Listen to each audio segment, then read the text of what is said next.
What's a better gift for a woman than a pair of expensive heels?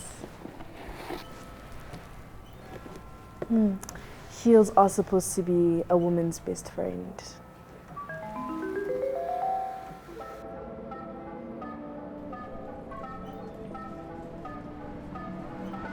She gazed at those stunning heels, biting her lips as if the shoes had taken control of her body. Her hands, well, let's just say they had a mind of their own, caressing her as if the shoes were some divine inspiration. But wait, is it really true? The whole woman's best friend thing? Probably not. Let's move on.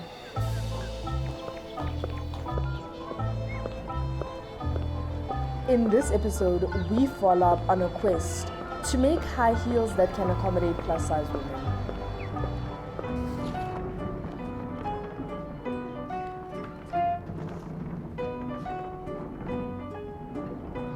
And not just the dainty ones, because clearly fashion isn't exactly the best friend it claims to be.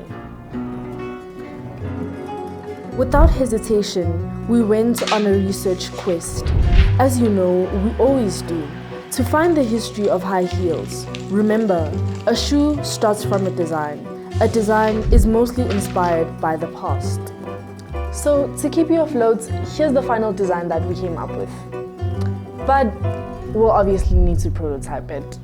Stay tuned to find out how we did it. Now, why this design, you may ask? Well, I'm glad you asked.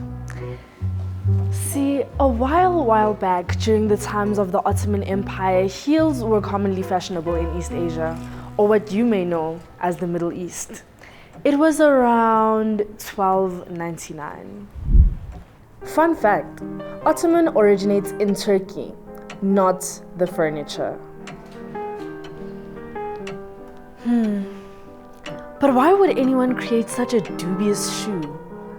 Well, that's just my opinion, 'cause it suits me. See, I couldn't trust a shoe that was a traitor. After knowing that it was invented for men to ride horses just for a grip to stand a better chance in wars. Fast forward to now, where heels are a symbol of beauty and elegance. How ironic, right? Originally made for warfare, now worn for fashion?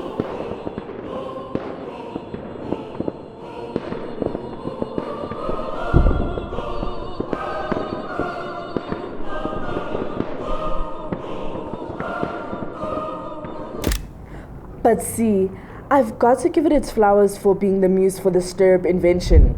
We have to give credit where credit is due. Who knew they had such a bloody past? Oh, and did I mention, heels and stirrups invention go way back to the Persians around 1000 AD. Europe caught up with the fashion around the 17th century. Late bloomers.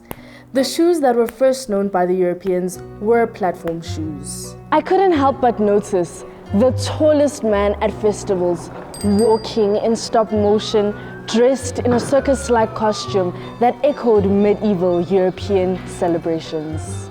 I read somewhere that in Venice, Italy, women would wear chopins as high as 20 to 30 inches.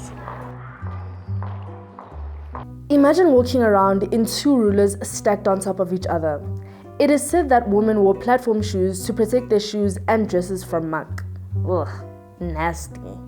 And meanwhile, in Greece, back in 220 BC, even actors on stage wore platform shoes. The higher the shoe, the more important the role. Because nothing screams leading man like a 12-inch lift, right? History can be fascinating, right? When you pay enough attention, it will grant wisdom over the knowledge that you collect.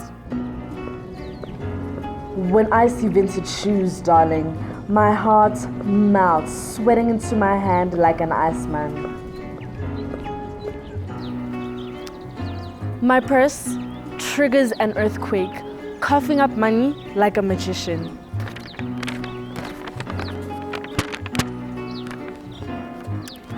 I buy anything, honey, from vintage heels to platform shoes.